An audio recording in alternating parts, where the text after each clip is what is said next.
Ayan, dumating na mga katraps yung ating pinabiling multi cultivator. Sinatid nila ngayon. Ayan, may nasiraan pa dito sa tapat.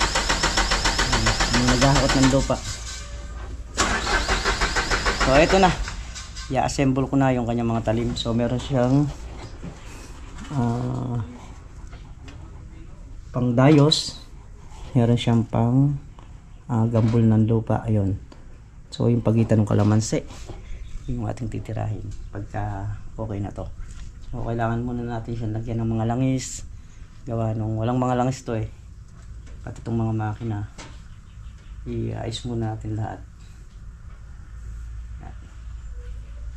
So let's go, ayusin na natin yung kanyang mga talim para makita natin kung paano yung proseso niya. So may guide na rin siya eh. Meron naman siyang susundan, gawa nung meron tayong manual na kasama. At dali na lang to, basic na lang sa atin to.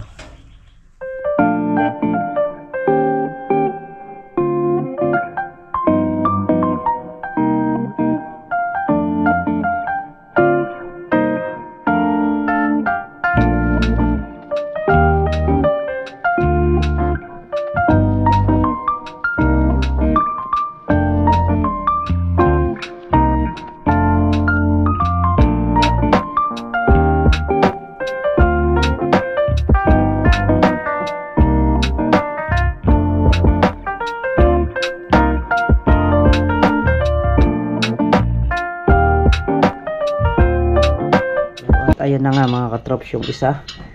Nag-uuna natin yung kanyang mga talim. So ito pinaka-guide lang to, kasi ito mismo ang papasok doon. Ano, ito.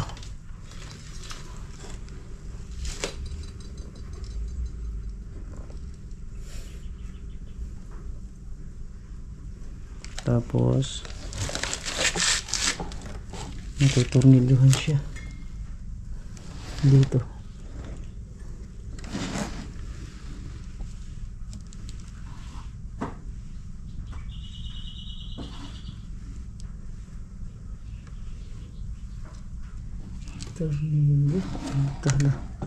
Ito yung butas niya na yan. Then ipapalit dyan. Ito yung pang ano. Pero pagka gagamit tayo nito, hindi natin kailangan to. Ano to, pinaka guide lang to. Pwede natin ito, yung pagka binababa lang natin ng ganyan yung makina, ayan, pwede natin gamitin yan, pinaka guide. So ito, meron siyang low speed saka high speed. Ayan. Low speed, high speed.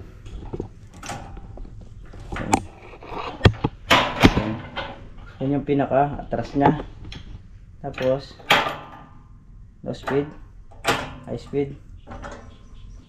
Tapos yung pinaka neutral. Ayan.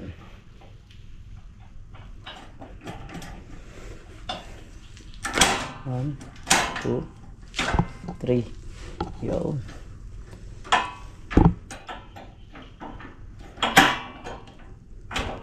Kakabisaduhin pa natin yan mga katrops. So ngayon lang din tayo gagamit nito. Hindi pa naman talaga tayo gumagamit. Lambot ng ano nyo. Ayun. Yung clutch nya. Ayun. Pinaka belt. Ayun.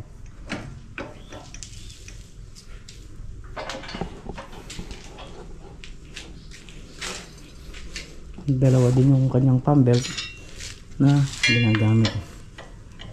Yan. Pagka piniga natin dito yan, ayan, gagana yung pump belt nya na to, iangat nya ito. Gaya nyo na lang is madugo. Lahat yan mga katraps, ihigpitan natin.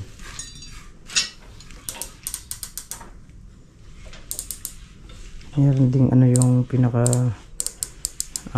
silinyador nya. Ayan, pwede siya nakaganyan. Gaganyan mo lang. naka-permis.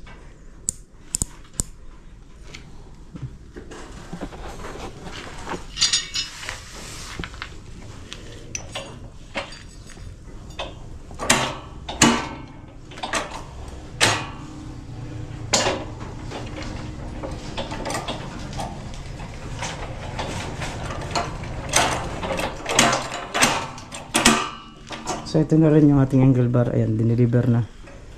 At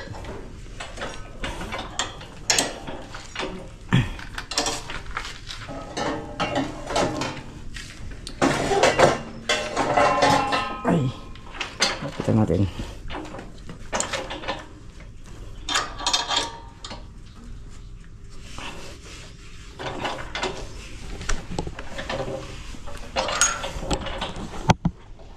Palagay na lang ako sa gilid dito, sir. Bali magkano yung ano? Yun na. Yung angle bar. So didiretso ng flooringan dito sa labas.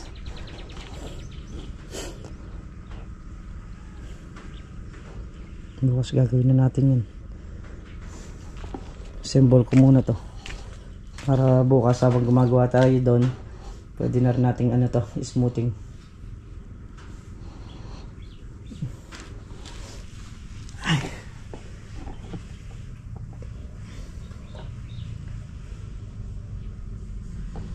Yung isa tapos na. Ayan. So ito naman. Sa ngayon hihigpitan na lang natin yung mga tornilyo nya. Naka assemble na. Ayan.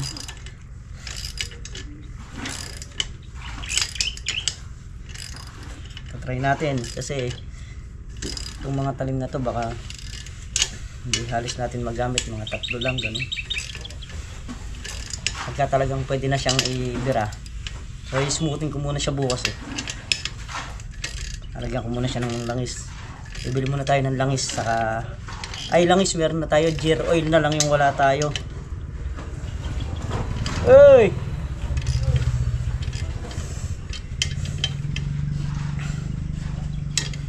Mga dati kong mga anuhan dito sa Santay Isabel.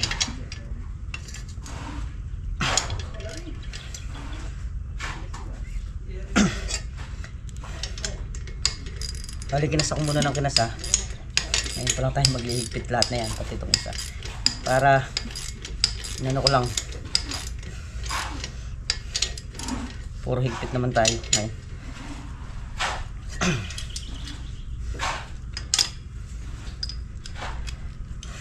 Yan sila nag-ano, bubuhos dun sa paikot. So itong inaapakan natin na to is okay na siya. Dahil kanina pa siyang magat. Tuyo na. Tigas na rin. So lalay lang naman tayo. Hindi naman tayo ganun kabigat. Maghihigpit tayo, mahigpit tayo, maano dun eh, masikip. Dito tayo maghigpit.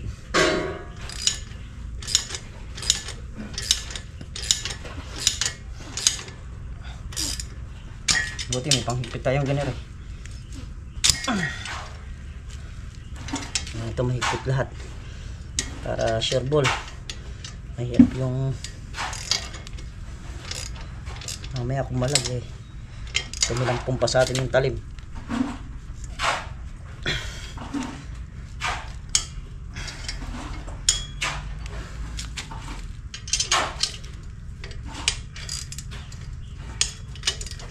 So yung apat na piraso nito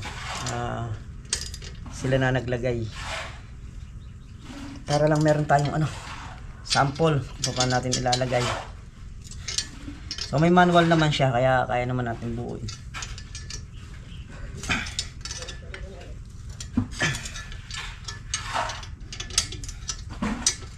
Lahat, pati yung mga tornilyo sa makina, paghihigpitan na natin.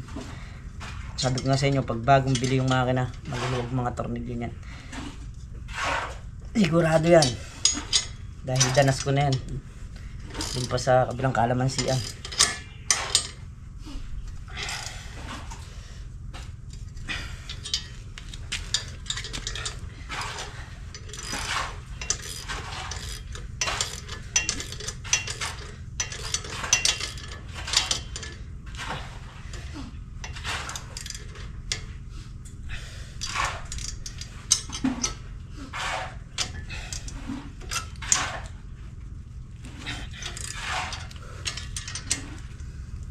Buksan ko muna lahat. Okay na. Assemble na natin. Diba?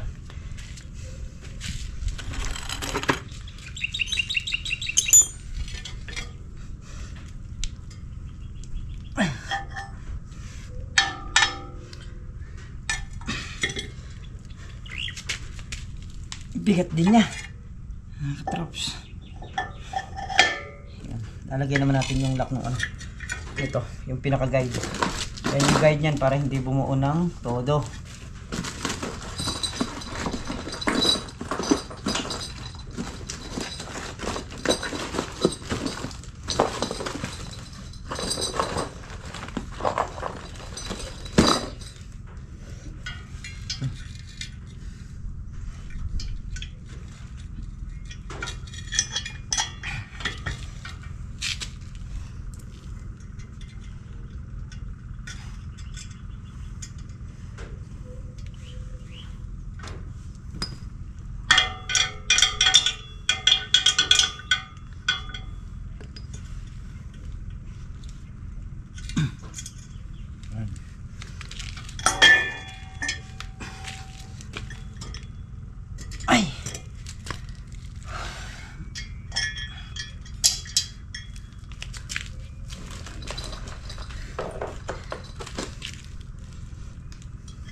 So ito yung nalagay natin doon, pamalit natin sa gulong pagka oras na gagamitin na natin. So pagka medyo hirap siya, pwede tayong bumawas ng ano, ng talim. So maluwang din yung sakop niya. Halos magiging sakop niyan. Yan, ganyan. Maluwang din. Yung isang dayos, mga 2 balik.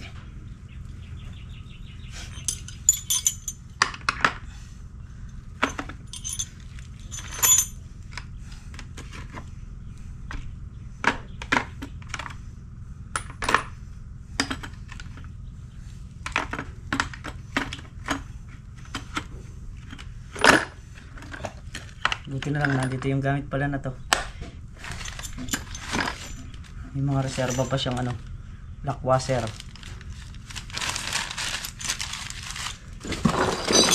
Lagyan natin sa kahon para pag nangailangan tayo ng lock washer, eh, hinahaglan tayo.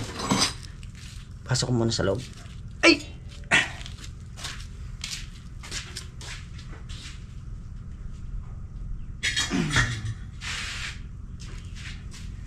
Okay, so alright.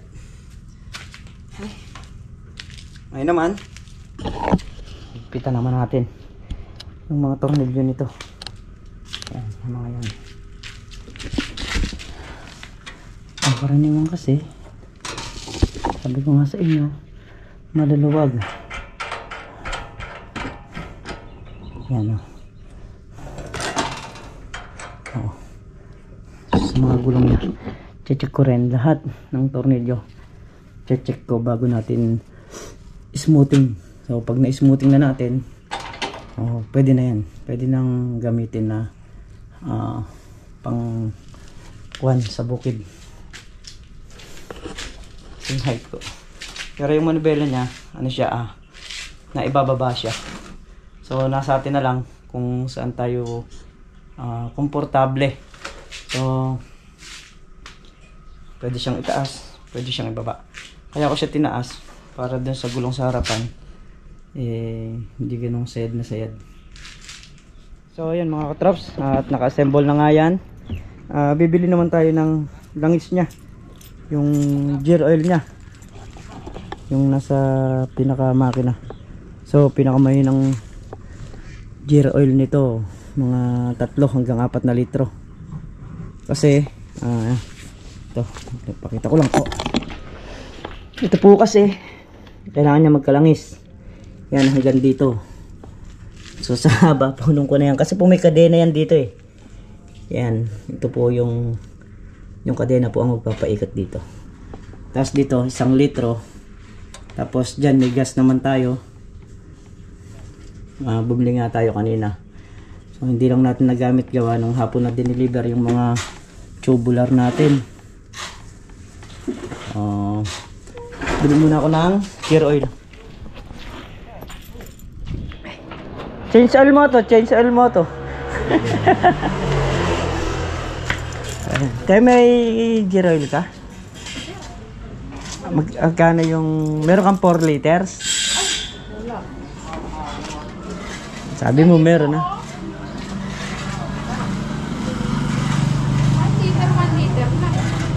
Wala ka nung ano?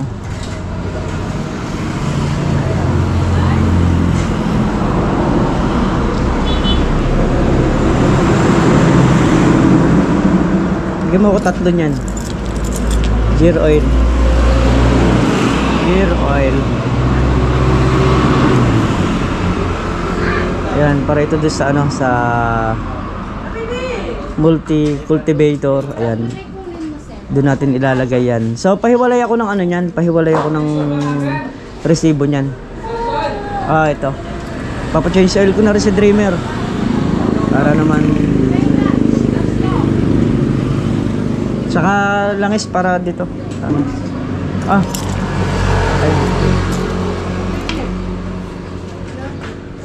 Mabilis lang ba kung palilinis ko yung panggilid? Mabilis lang? Na?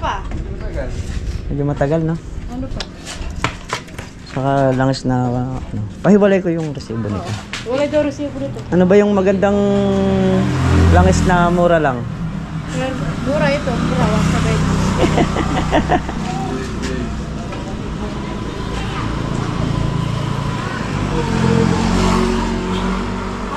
800 lang yun, ano pa eh.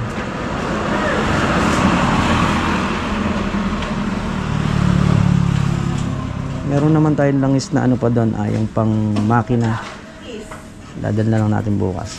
So, ito. 3 na kagad yung binili natin kasi wala silang ano, 4 liters na ganito. 3.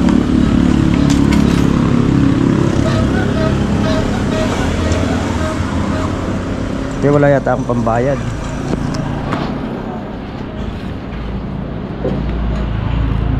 Dito sa 3 liters pa. Hindi, yung 1 liter pang motor doon. Ano pa rin? Ito ba? Oo, isa lang yun. Ito na, ito na. Kasi tayo wala ka resibo. 800, may 800 ba yan? Ito. 280. Ito. Ito. Basta iwalay mo to. O magkano yan? Okay. Para sibo ko itong 3, yung isa kahit di na.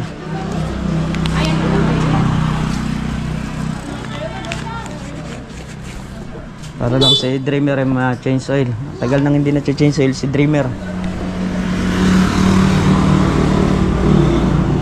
190. Magkano to tayo? 570. Okay. 570. So, yun mga katrops at ayun, nasa bahay na nga po tayo. So, nakabili na rin po tayo ng langis para ilagay natin sa multi cultivator bukas. So, smoothing natin siya bukas kahit mga 3 hanggang 4 na oras kasi medyo mabigat yung tatrabahoin nun, kaya kailangan ng smoothing nun talagang luluwag ng gusto yung piston.